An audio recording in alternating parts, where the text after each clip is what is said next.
I don't know if you want to do questions at the end or throughout. It's totally up to you and however you want to do it. Okay. All right. Well, thank y'all for having me.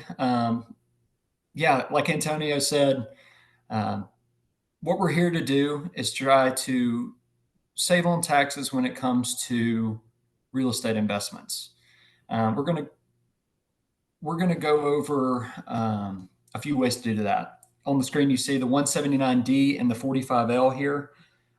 Those are going to be energy based deductions or credits. So, energy efficiency in homes or in commercial properties.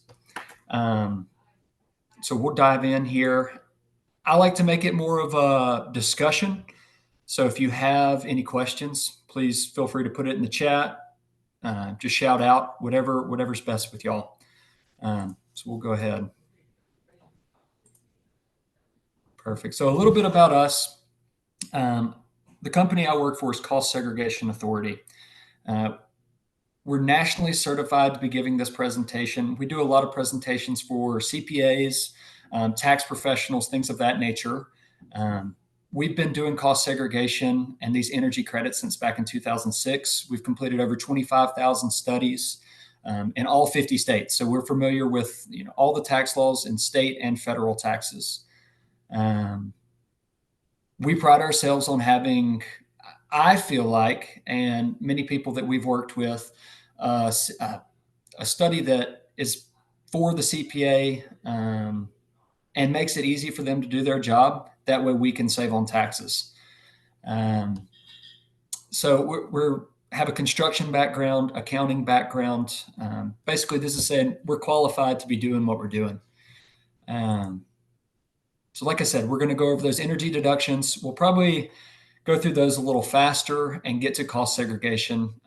That's kind of the flashy, good way to save on taxes here. So, what is the 179D tax deduction? So this is a deduction for energy efficient commercial buildings. This can be a new build. So, let's say you and I would go out and we build a strip mall today. In the strip mall, we decide we're going to use certain types of windows, certain types of doors, certain types of insulation. And of those decisions, we can either pick something that's energy efficient or not energy efficient. If we go the energy efficient route, we can have a deduction in our taxes, and it can be very lucrative. Um, so this deduction began back in 2005. There was a certain rule set in place from 2005 to 2022 where you could get about $2.50 a square foot if these energy efficiency requirements were met. So let's say we had a building that's 10,000, 15,000 square feet at $2.50 a square foot. You can see how these deductions start adding up. The good thing about this is most building codes that we have to abide by at this point will get you to qualify for this deduction. So you don't have to go out of your way to pay for more expensive windows, insulation. It's going to be built into the code to be able to take advantage of this. So in the instance that you buy a building and then you want to improve this building, to be eligible for the 179 deduction, we can't just slap on some new paint. We can't put down new carpet. We can't put down flooring. You would actually have to improve something that would improve the energy efficiency of the building. So, like I said, HVAC is a big way to do that. Lighting sources, big way to do that. So there's certain ways you can qualify for this with an improvement project. Question for you, Mitchell. When Yep. when you're talking commercial, we talking like, does apartment buildings count as commercial or that's still residential? So apartment buildings 4 stories and above are considered commercial in the eyes of the IRS. Okay. So anything 3 stories and below is residential or 27 and a half year life. Okay. Um, so yes and no. So bigger apartment buildings can qualify for this. So this on the right here breaks down from 2005 to 2020.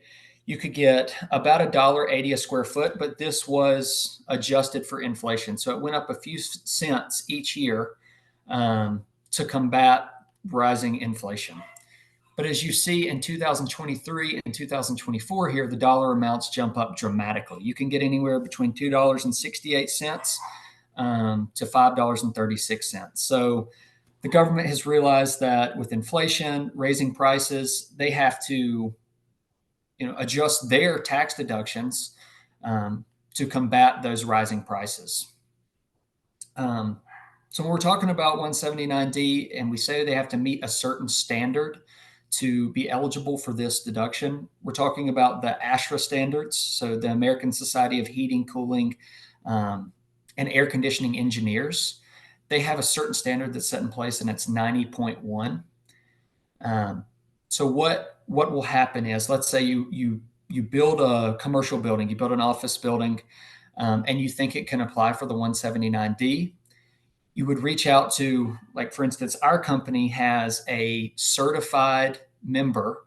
They're ResNet certified to be able to go out and look at the plans to the building, look at the construction of the building, and see if it meets or exceeds the expectations for 179D. So we'll go over some examples. This is just a bunch of dollar amounts and tax code. We'll go over some examples to make it kind of a real life situation here. Which type of buildings will qualify for the 179D deduction? This would be commercial buildings. What tax years can I take the 179D? The cool thing about this is you can go back all the way to 2005 when it was set in place and take this deduction in the current tax year. So if you bought a building in 2006, or you know somebody that bought a building in 2006, moving forward, then they're eligible to take this deduction. You wouldn't have to do any extra work on your tax return. You can actually take it in the current year. And then, is it an all or nothing deduction? So what this means is, say you have a partnership in a building, only one entity can take this deduction. You couldn't split it in half. Usually when you buy a building, it's under an LLC. So that LLC would be able to take the full deduction. What documents are needed for 179D? Building plans and a closing statement are generally what we ask for to just get the preliminary things we need for the 179D. Okay, any questions there? I know that's a lot to unpack at one time here. Okay. We're going to move into the 45L. This is more geared towards residential rentals. So residential single family homes. And now moving forward, this can apply to any apartment building, any floor, any size. So you start to see where you can use the 179D and 45L, and then eventually cost segregation as well on one building. So if you have an apartment building that's 4 stories or above, you're eligible to do the 45L and 179D and create massive tax savings. So the 45L is a tax credit. This means it's off the bottom line of your tax return. If you're familiar with your tax return at all, this would be right under the child tax credit. So it's off the bottom line. This is geared towards residential dwelling units. So a dwelling unit is somewhere where you can eat, sleep, prepare food, and eat food. So if it meets those criteria and it's energy efficient enough, you're eligible to get a certain amount per dwelling unit. So if it's an apartment building, there's 150 units and they all meet this expectation, you're eligible for a certain dollar amount per room. From 2006 to 2022, you can get anywhere from $1,000 to $2,000. Now you can get anywhere from $500 to $5,000 per unit. And this is the same as the 179D, where most building codes in the United States require you to build in a manner that would make you eligible for this deduction, at least some of the deduction. So let's skip forward here. One group that really benefits from the 45L tax credit is home builders or business development investors. So to be eligible for this, you have to have basis in the building at the time of construction. So let's say you're a developer, you build 300 homes this year or 40 apartment buildings. That means out of your pocket or out of the company's pocket, you paid for these homes and then sold them after. Let's say you meet this criteria, you then could be eligible for the 45L tax credit there. So something to look into if you're an investor. And as I've been told, a lot of you on the call are investors or know people in the investment world.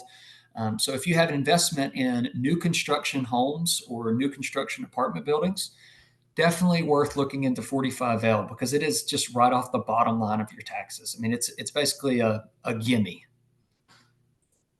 I got a question, Mitchell. Yep. So for the 45L, what exactly are we looking for when we say energy efficient? Yeah. So the IRS and the Energy Department came together and they followed the Energy Star standards. So if you see, like when you're at Lowe's or Home Depot, some of the items have that Energy Star on it. Um, and that's what they're looking for. They're just looking for energy efficient components to a building or a home. So a lot of the times sometimes that's insulation. Can you all hear me? Okay. Sometimes that's insulation. A lot of the times HVAC is what qualifies you for this. But like I said, this has to be ResNet certified. So it can't be you or I that goes out and says, okay, I think this is energy efficient enough. We should take the 45L. You have to hire somebody to come out and actually confirm that. But does that answer your question, Antonio? Yeah, yes, it does. Yeah, I want to follow up on that. Yeah, So it sounds like anything that says it has the Energy Star and it's energy efficient, we can put that in the home and it'll qualify. And then, of course, resident has to come out and certify it. that's exactly Right. correct. And like I said, That- even if you don't use all Energy Star components, if some of them are Energy Star components, if you have a really efficient HVAC, you use the Energy Star insulation. It doesn't have to be that every component in the home or in the dwelling unit is the top tier component. It just has to meet a certain energy criteria level. So, like I said, the cool thing about this is most homes built to code get this $5,000 tax credit. You can get anywhere between 1,000 and 5,000. 5,000 being the most energy efficient. We see about 75% of dwelling units just by building to code get this $5,000 deduction or tax credit. So you really don't have to put anything extra into the construction process. I mean, obviously be aware of what you're using in the building, but it's not like you have to use the most expensive components to be eligible for this credit. That's I good have a to know. question. Oh, go ahead. Yeah. Go ahead. What about if it's not a brand new build, but you added square footage? So you added a bedroom and a bathroom, and some more livable space, but and you put a like a central air unit in, a new Yeah. ductwork. Absolutely. That's definitely worth taking a look into. That's kind of on the same lines as the 179D. If you were to have just come in and put new paint on the wall, new Yeah, flooring, things like that, it wouldn't be worth looking into. But having put in a central air system, yeah. adding square footage, and I'm sure adding Hmm. some insulation into that new I portion did. of the home, Yep. it would And that definitely was be permit worth. required. Okay. Exactly. So it would definitely be worth looking into. And I would say, um, I mean, it's hard to say 100% that you're going to guarantee, Hmm. I would say that you're definitely going to be eligible for at least 2,500 or $2,500 worth of the deduction, if not the 5,000. All Um, right. Thank you. yeah, Thank That's you, that's that's that's good to Antonio. know definitely a though, good.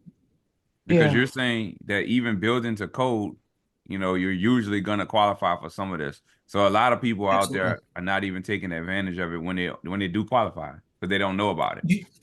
Exactly. You'd be amazed. We had a call with a developer actually out in Utah the other day, and they build 300 homes a year.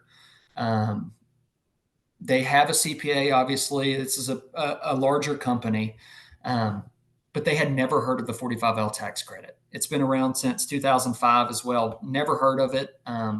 It's one of those things that people look over for some certain reason, but it's a huge tax savings tool. So It's definitely, not if you've done, just, oh, go well, ahead. go So ahead. It's not just new build, right? It's not just new build. Okay. It would have to be an extensive improvement project for it to qualify. There would have to be some work done that would be energy efficient work. Like I forget her name that just said that they replaced the central air duct. Um, L. that would L. Okay, that would be something that could qualify you for that, or put in new insulation. Um, Things of that nature. Put in new windows, new doors. So No it windows, can no be, door. yeah. So Okay. you can qualify as an improvement project, just extensive improvements. I have a question. So, but you can't do retro. So, for example, if you did a massive rehab that consists Mhm. of everything that you mentioned, but now it's sold, because you have to have that resident part, correct?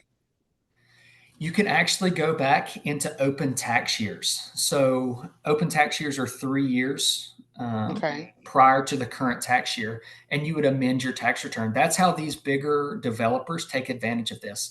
If they built, 200 homes last year, and then they sold all those homes, they could take the 45L tax credit and apply it to their 2023 return at this point. They But would have to amend it. but how would you do the part? Did you say you have to have resident come out and did I miss something? Did I misunderstand something there? You can use the Who's building plans at that point and look at the components that were put into the building. So we could see what kind of insulation you put in or what kind of heating and cooling unit you put in. Um, so it still can be done at that point. okay? So for like areas that require permitting, because some areas don't. So areas that require permit, Mhm. I can show that I got the permit, got them installed, and then I can go back and take those deductions. That's right. Yes. Okay. So the 45L, it's I can't say it enough. It's off the bottom line. This is not a deduction.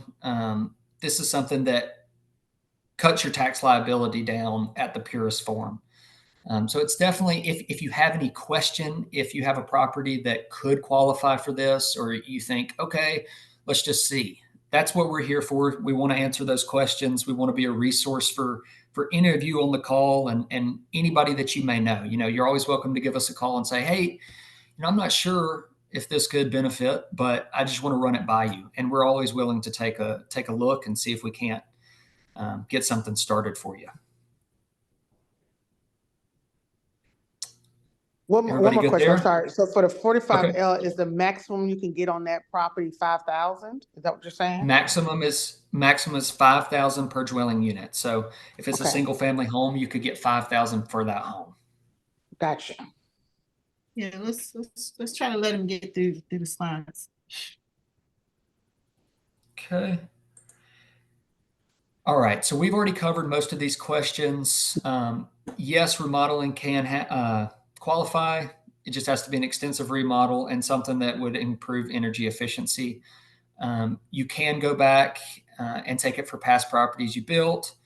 It just has to be in open tax years. And there's no maximum number of units. So you can take this for as many dwelling units that qualify for this tax credit. So it's wide open. Here's an example of an apartment building that's over 4 stories. So it's eligible for the 45L and 179D. So we see if they qualified for the full 179D deduction, they could get $5.36 a square foot. So that's a $473,000 deduction. On top of that, each of the 155 units qualifies for the 45L. So that's a $775,000 tax credit. That's right off the bottom line. So it can be a true weapon for investors. I mean, it's the whole idea is this is money you're going to save on taxes that you can invest in other properties or invest where you see fit or save. So that's the whole point of the energy deductions here. Okay, so here's where, I think most people that invest in real estate can benefit. So cost segregation, I'm not sure how familiar everybody is with it, so we'll just break it down. So real estate, as you probably know, is either depreciated over 39 years or 27 and a half years, depending on how the real estate is used. So commercial life is 39 years, 27 and a half years is residential rentals. Something y'all all probably know is short-term rentals are considered 39-year assets. They're more of a business or a hotel. So they're considered 39-year assets. What cost segregation does is we say, yeah, the structure of the building should be depreciated over 39 or 27 and a half years, but there's components of this building that should be broken out into 5, 7, and 15-year assets because they'll depreciate much faster than the shell of the building. Much like the energy credits I was talking about, the whole point of cost segregation is taking advantage of time value of money. So did somebody have a question? No, it was just noise in the background. I muted him. Okay, all right. So we want to increase cash flow, and we're taking advantage of time value of money. Our money is worth more now than it would be in 39 and 27 and a half years. And that's why we're front loading depreciation with cost segregation. And we'll go through some examples that'll really show the benefits on an actual property. So those assets that we're putting into 5 and 7 and 15-year assets, the way we can determine if they can be put into those categories is following these 3 rules right here. So if the property can be removed without damage to the building or structure, so you may be sitting at home right now, there may be carpet on the floor or laminate flooring. We could take up that carpet or laminate flooring and it's not going to damage the building. It's not going to damage the structural integrity of the building. And so we can take those as 5-year assets. If the relationship between the asset and equipment or machinery is so close that they would be retired contemporaneously, one thing I like to think of here, let's say we're in an office setting and we have a TV up on the wall. Behind that TV, there's going to be a plug that's specifically for that TV to be on the wall. Without the TV, we wouldn't need the plug. Because of this, we can take the plug as a 5-year asset as well. So you start to see, if you're looking around, you're like, okay, this can apply to many different things. We can think of like a kind of a niche example is a gas station canopy. Without the gas station there, we wouldn't need the canopy. So the canopy can be taken at an accelerated life as well. The relationship between the asset and the nature of the business are unique. So a good example of this is we recently saw a meadery. I don't know if y'all are all familiar with mead, but it's like an alcoholic beverage made out of fermented honey. This meadery was in Arizona. So it's obviously very hot in Arizona. But to be able to work with the honey, it needs to be at a stable temperature. If it gets too hot, it's too runny. If it gets too cold, it's too hard. And so to be able to work on this honey, they had to incorporate some kind of massive HVAC system to keep the honey in an air-controlled temperature. So because of this, that HVAC can be taken as an accelerated asset. So you can see how these rules, the tax code can be determined in many different ways. There's not one way to look at something, and it's not one size fits all. You can sit here and make this argument for a lot of different assets. We'll show you some of the more common ones we see. That last example is obviously very unique, to say the least. So your real property or your 39 or 27 and a half year assets are the structure of the building. So you see the roof, the walls, the doors, the windows, the HVAC systems, plumbing and electrical, things that you would think of that would last a long time. But if you look outside the building, there's certain things that can be placed in the 15-year asset class. So driveways, so asphalt, concrete, curbs and gutters, storm drains, irrigation systems, retaining walls, all of these things have a certain value, dollar value that can be placed to them and can be depreciated sooner than that long life asset. One of the things we do, I bet we look crazy doing it, but we get out there and we count every tree, every shrub, every piece of landscaping on the property because they add up. They create large deductions as a whole group. So it's worth it to take every possible deduction you can.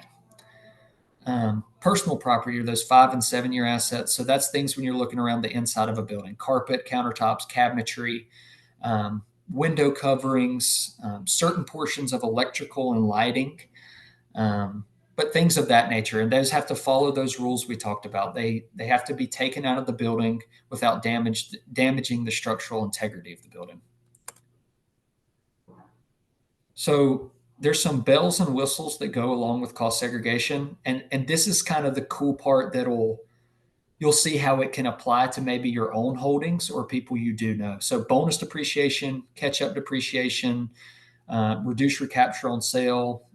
And we probably won't go over partial dispositions. That's kind of out in the weeds. It's something to maybe cover in a more in-depth form.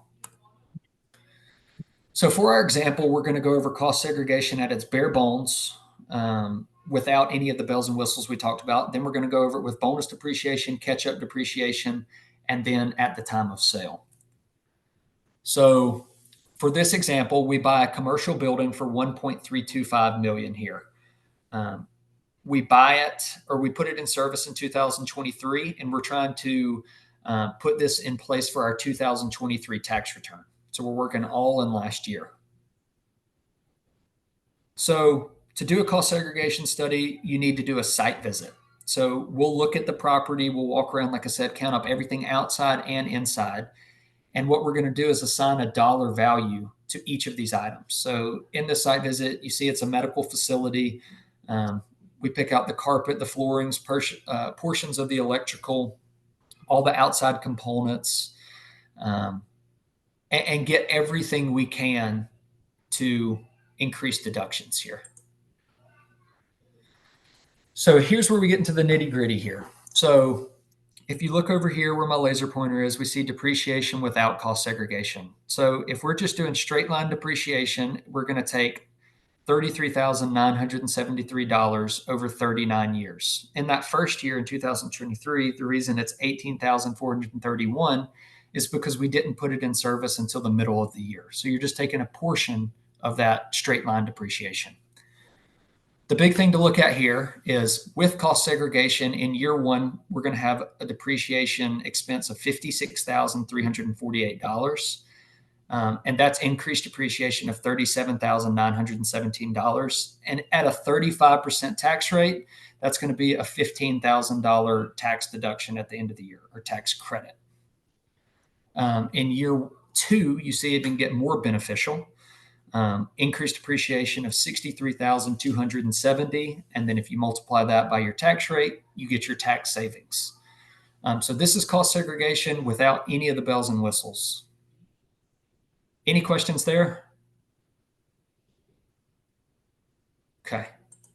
I did have a question. All right. Sorry. Yeah. Or go ahead. you said short-term rental. Yeah. What if you rent it out and it's your primary residence?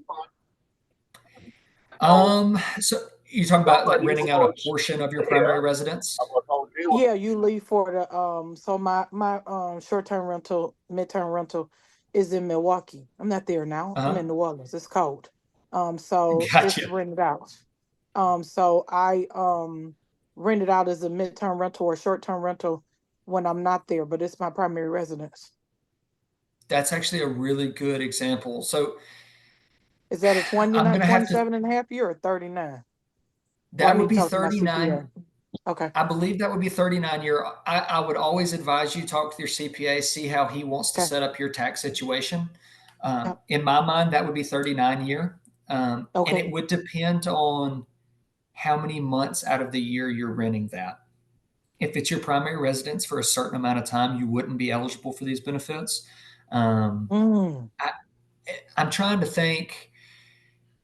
This is a great question. And after the call, I might get with you and get your contact information because I don't want to mislead you on how many months it is that it needs to be rented out or for rent. It doesn't actually have to be rented. But let me Yeah, I get think with I you. got it. I don't want to Okay, mislead you. that's fine. Okay, Thank you. Okay. absolutely. All right. But the big thing here is we're taking advantage of the time value of money. We would get these deductions over 39 years, but we're saying our money's worth more to us now than it's going to be in 2037 or 2040. We'd rather have that now and invest in more properties, invest in stocks, save money, whatever you may do. But we're about to see a way that it makes it far more beneficial in year one, and that's bonus depreciation. So back in 2017, this is primarily probably because President Trump was a real estate investor. And he put in place a lot of laws that made it far more beneficial tax-wise for real estate investors. One of these being bonus depreciation. So back in September of 2017, they put in place something that says anything with an asset class or recovery period of 20 years or less. So if you're thinking about our last example, anything in those 15-year, 7-year, or 5-year buckets can be bonused. And that means you can get the full value of those, a lot of it in year one. From 2017 to 2022, you could get 100% of those assets in year one. 2023, we went down to 80%. 2024, now we're down to 60%. And it phases out in 2027. Luckily, one thing to be looking at as investors, there's legislation in place now that's looking to extend 100% bonus for the foreseeable future. And they say permanent.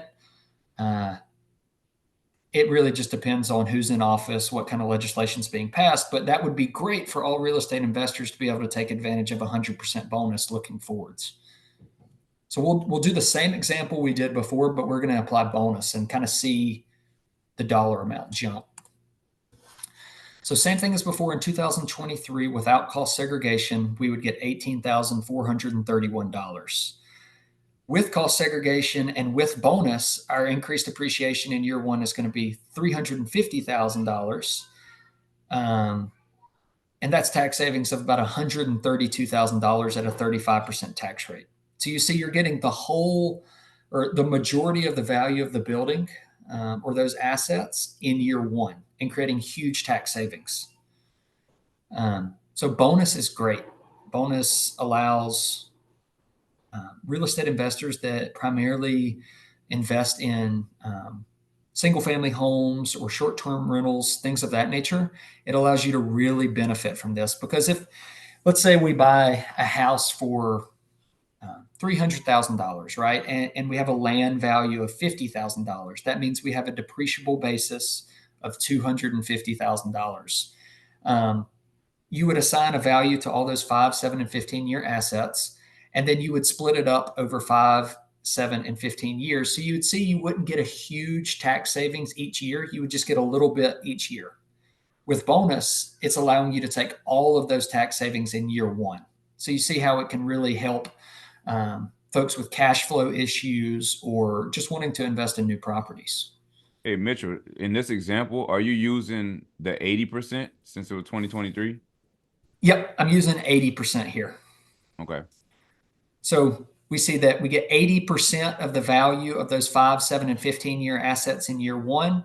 And then we're going to get some of them in 2024. And in 2025, we see the reason you see the negative or the parentheses here is because with straight line depreciation, we'd be taking $33,973.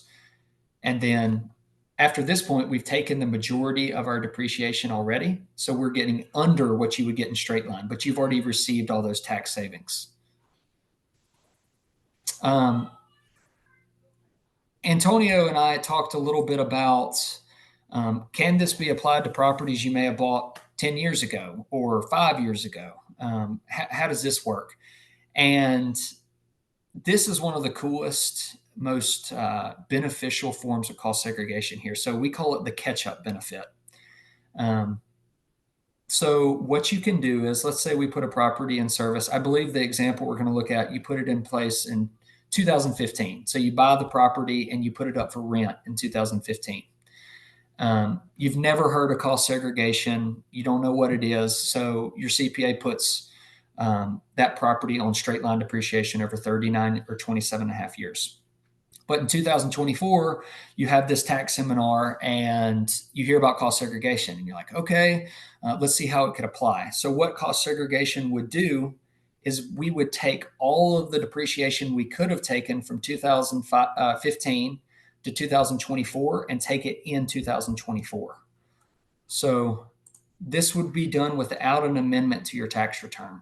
It's pretty cool. You can take all of it in 2024, so you don't have to amend any prior years or do any extra work with your CPA.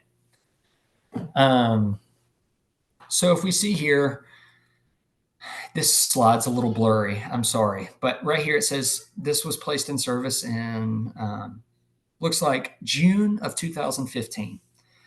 So same situation, we never heard of cost segregation, but in 2024 we did. We're looking at a property back then. So out of that, we pick out flooring, wall covering, blinds. We do our site visit.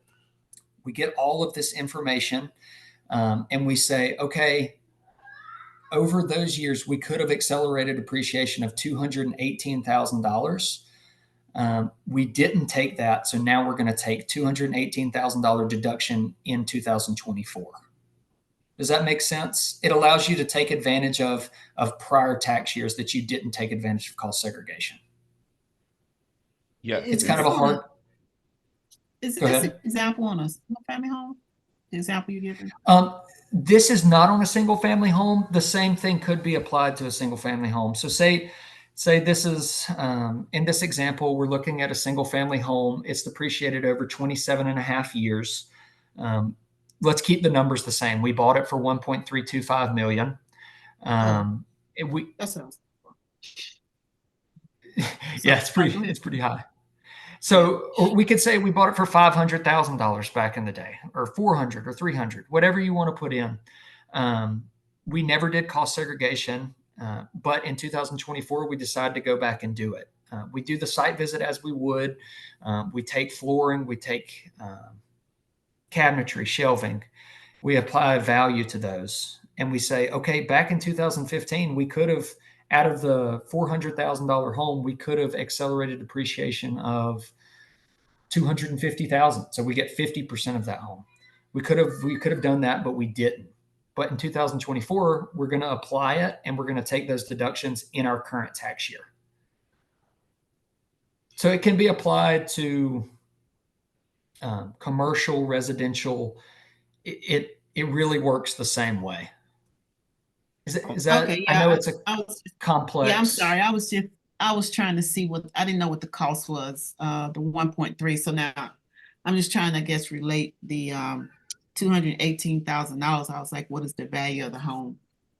So yeah. So what I like to, so on average, I would say that we're able to, on a single family home, I would say a safe number to say that we can segregate out of the depreciable basis is about 35%.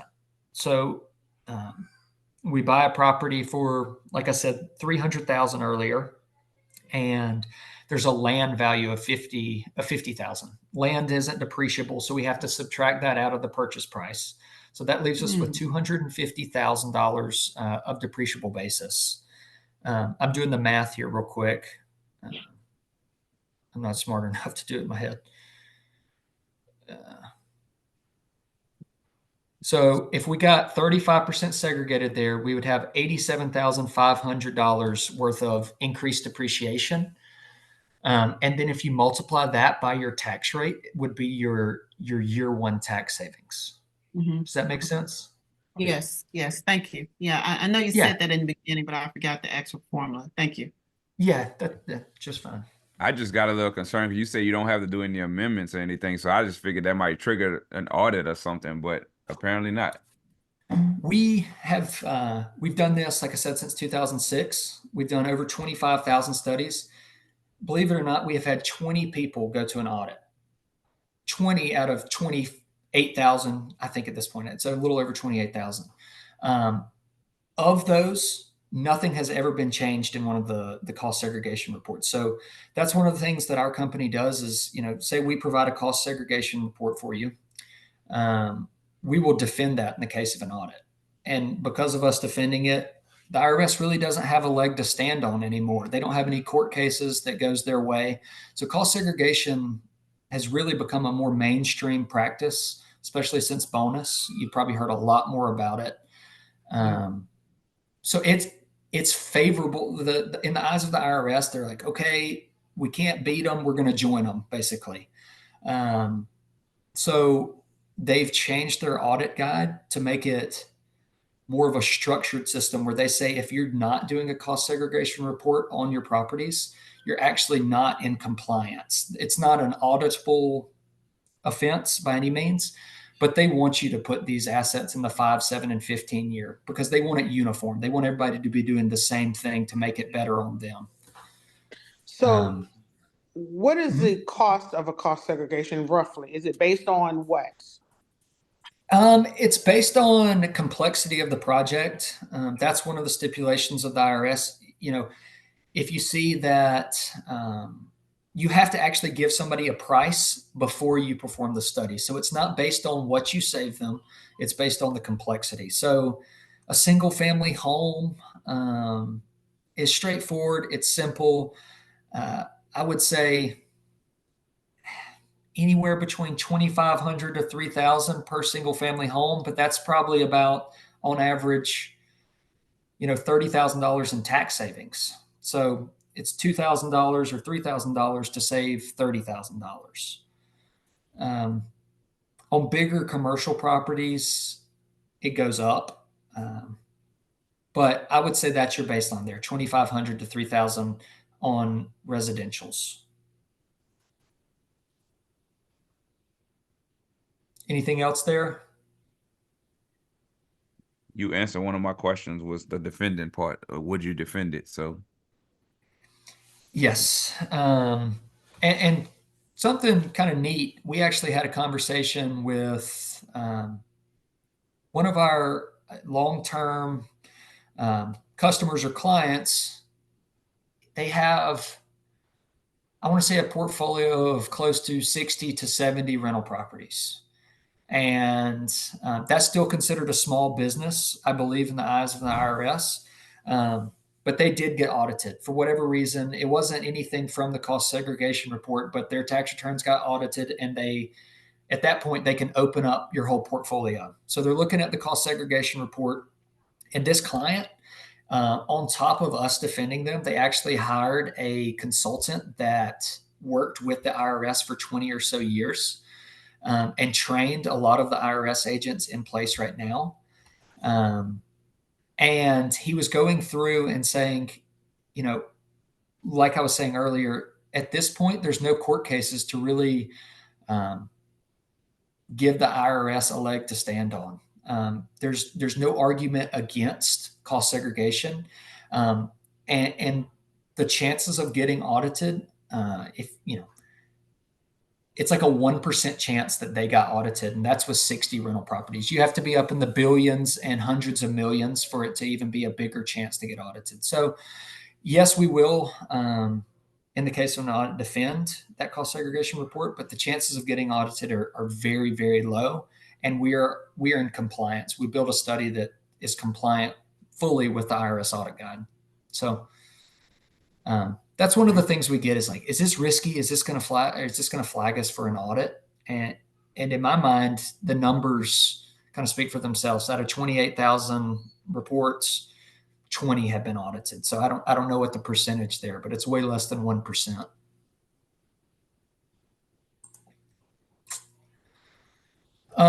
One of the main questions that I usually get with cost segregation is if I take these deductions now and I get these tax benefits, am I just going to pay all my taxes back when I sell? Am I going to be taxed higher? And I like to go over an example here. So let's say we buy a property, we keep it for 10 years, we rent it out as a long-term rental.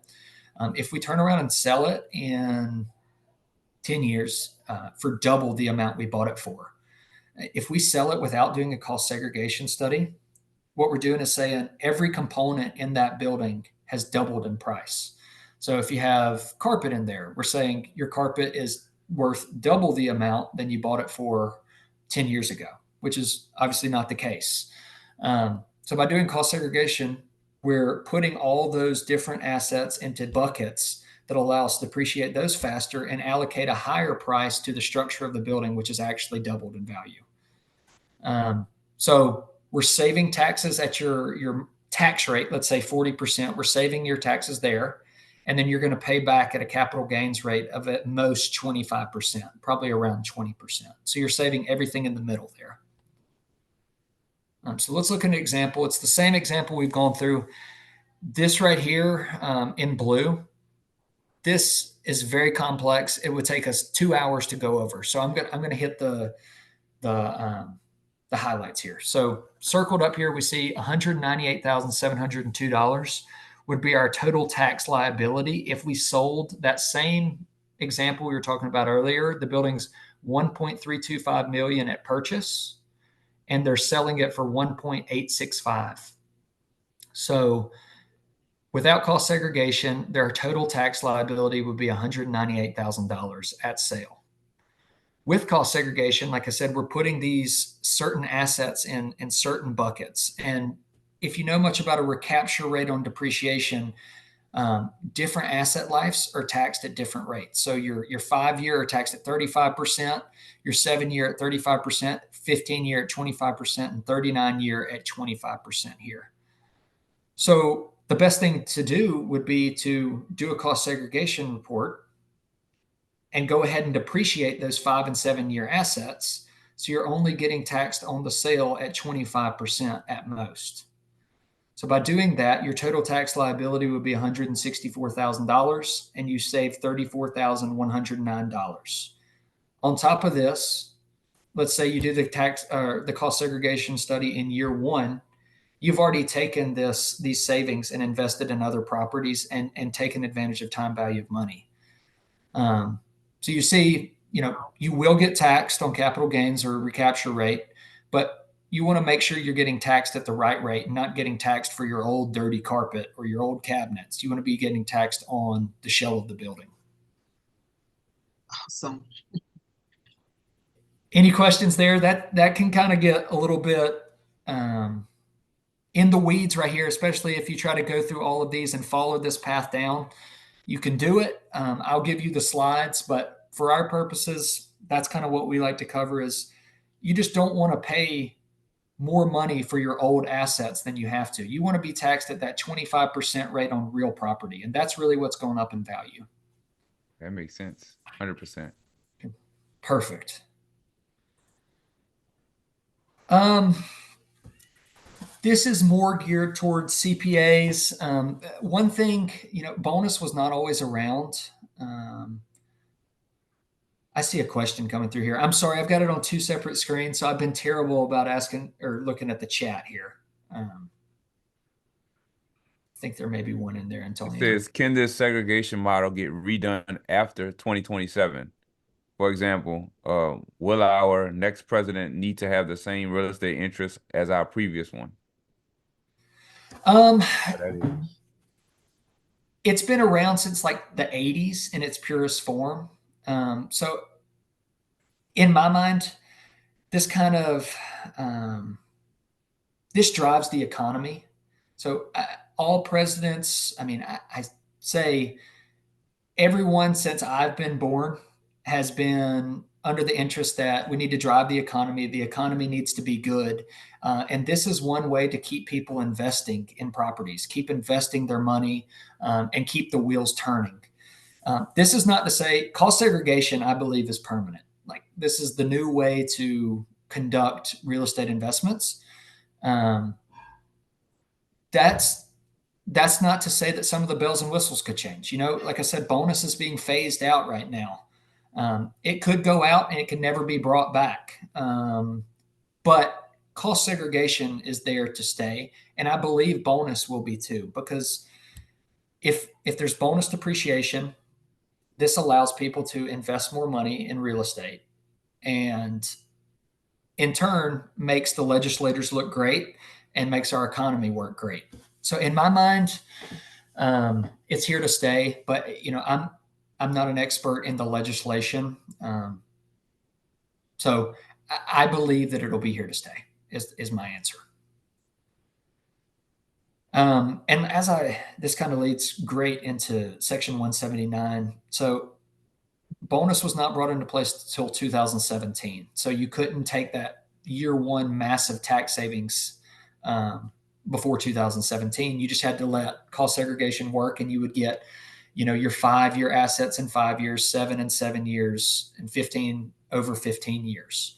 But with Section 179, this allows your CPA to go in and expense certain assets. So let's say you have a rental property, and you put in new cabinets, you put in new countertops, you put in new electrical. They can actually expense the full value of those components and take them in the first year. So even without bonus, it can be very lucrative, and there's ways to get a larger deduction sooner.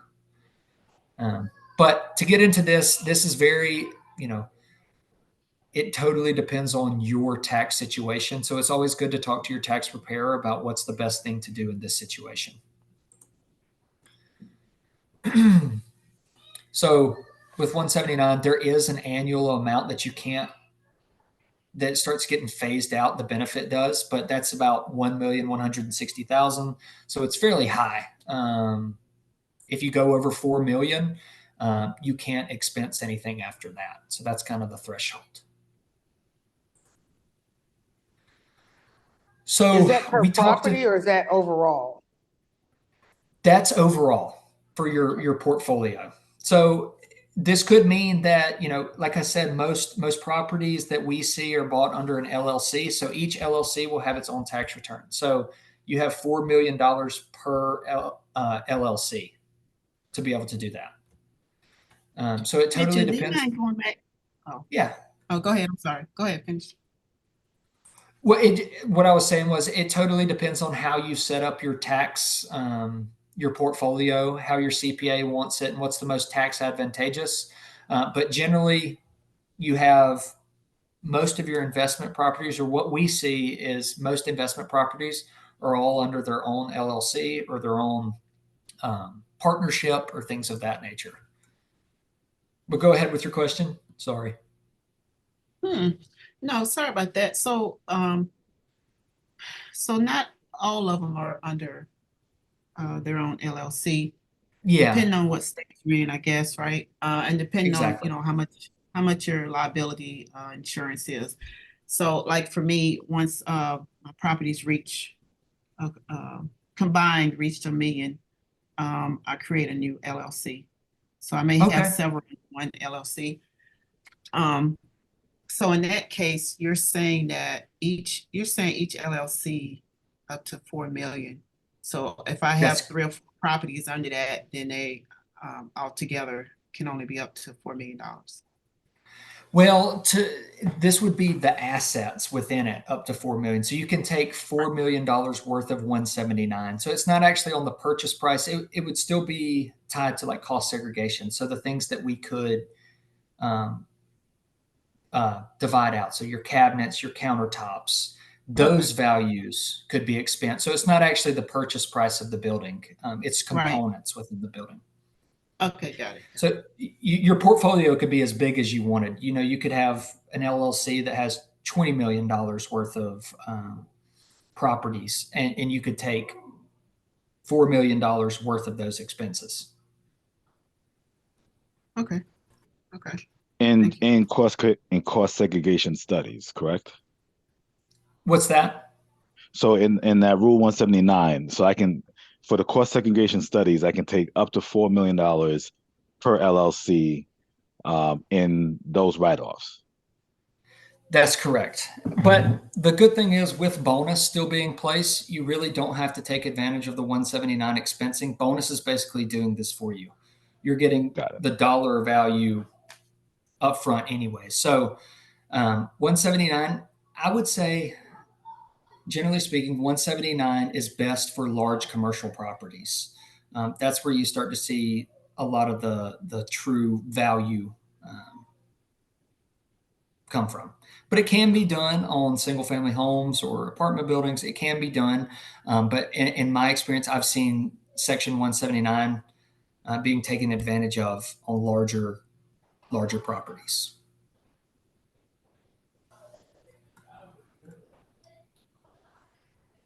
Okay.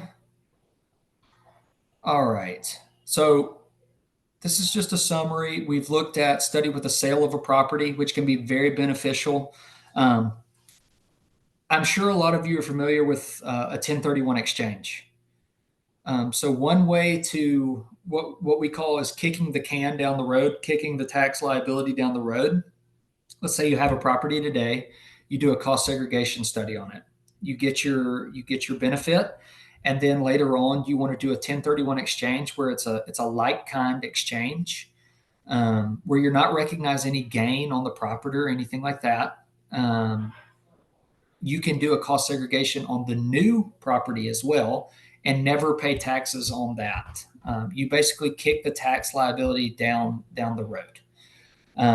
That's one thing we see a lot of investors, or for lack of better terms, like serial investors, take advantage of, because they can kick this tax liability down the road until one day, they die, and then their children or whoever inherits that portfolio, and they've never paid taxes on it. So there's different ways to use cost segregation or tax savings benefits together to create the biggest deduction and the lowest tax liability.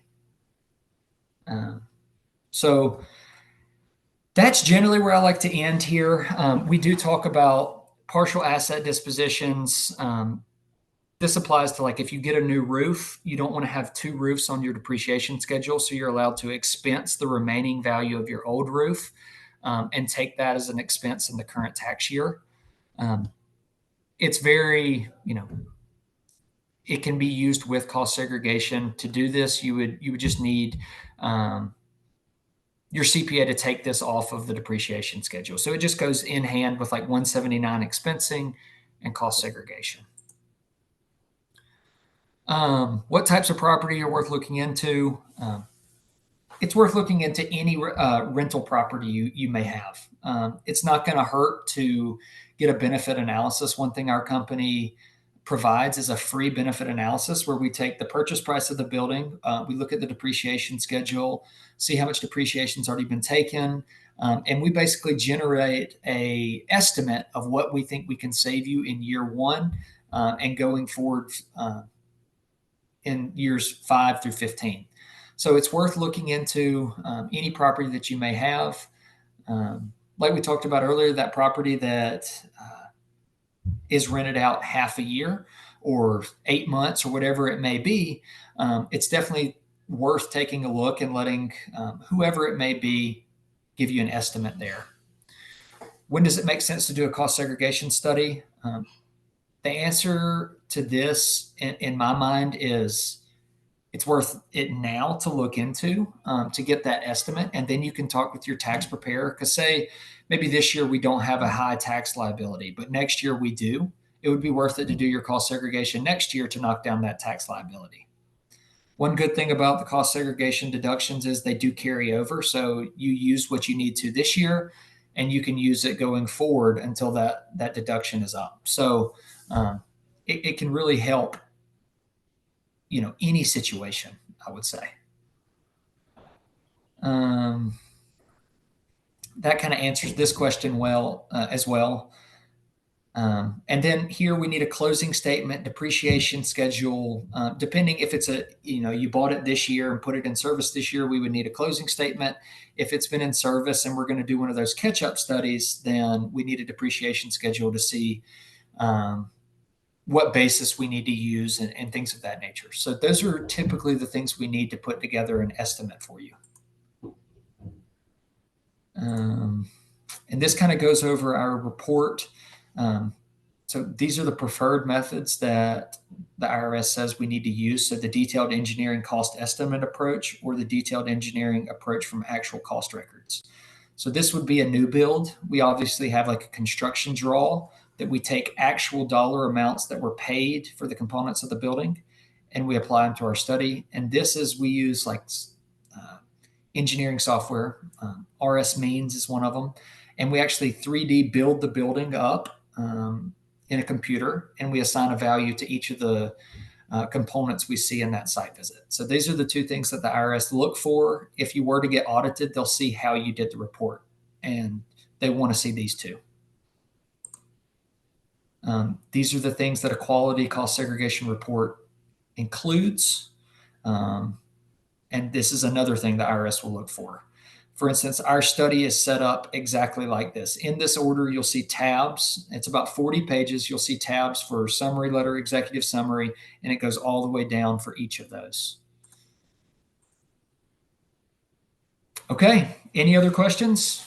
Yeah, so you answered, I had two questions on the screen. You answered them actually with the two bullets. But my last question I have for you is what's the turnaround time for, like if I were to submit a no cost benefit analysis, what's the turnaround time for a response? So if you wanted to get a benefit analysis, say you reached out to me today, I would have a benefit analysis ready for you tomorrow. And that would be an estimate. It would have, this is for example purposes. Let me get back to it. This is our benefit analysis right here. So if you reach out to me, we'll give you this that'll list out what you'll get year after year as an estimate. Right. And I'd say for my personal preference, I like to give you not a middle of the road result, but something that's definitely attainable and that we like to beat. I would say 98% of the time, I like to beat my estimate. As I said on single family homes, I look to get segregate out about 35%. So if you're looking at some of the properties you have and you subtract the land value out of the purchase price, you can kind of get an idea of where I would like to be on your property. Now, this is not one size fits all, and it definitely depends on what components are in the building. But before a site visit, this is what you would get here. If you decided to move forward, we have an engagement letter that you could sign. We would try to get a site visit set up within the next week, and then have that report back to you within 2 weeks. That's fast. So we like to be fast. We've got a good trained group of site visit specialists. I actually was a site visit specialist for a couple of years before moving in more into this role.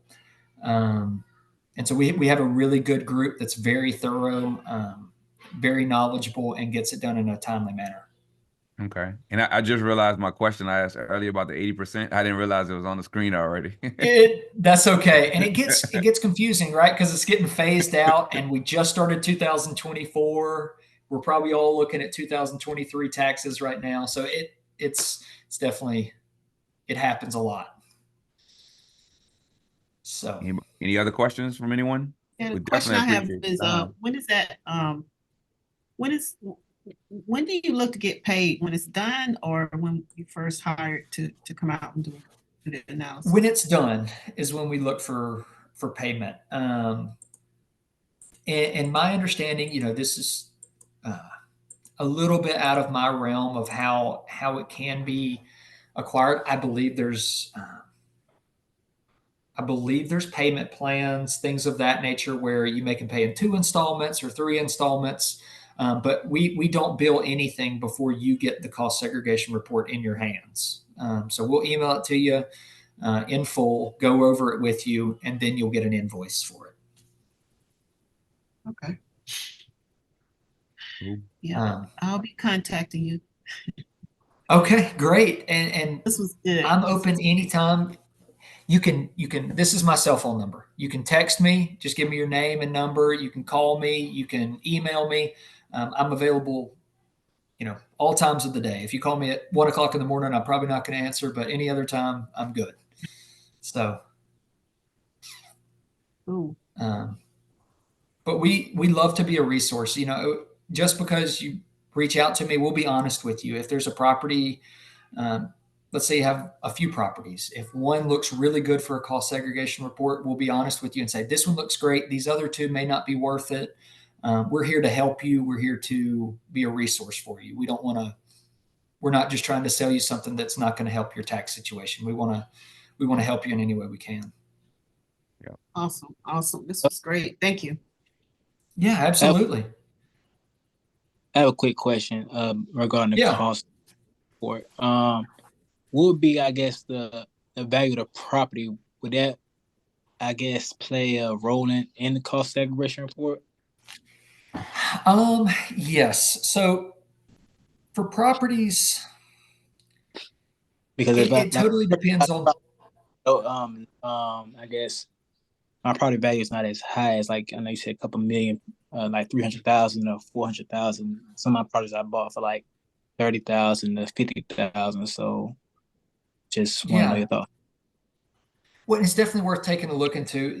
One factor that plays into that is land value. What is your land value cost there? And we base it off of depreciable basis. So that's what we can take those deductions off of.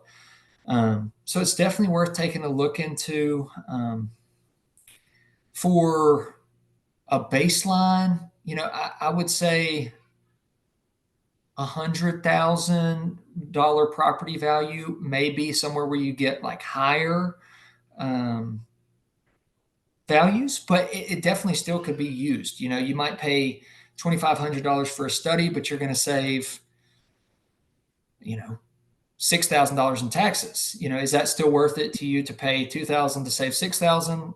It just depends on who's doing the report. So what I would say is reach out to us, or if you have somebody in mind you want to reach out to, but reach out to us and we can put together an analysis for you to see if it'll fit for you. Okay. Thank you. Yeah, absolutely.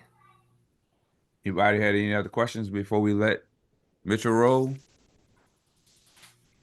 Before we wrap up? Okay. Well, Mitchell, I certainly appreciate you coming through this evening and presenting to everyone. I think we got a lot of value. I know I'm rethinking some things now with a few properties that I probably need to get one done on.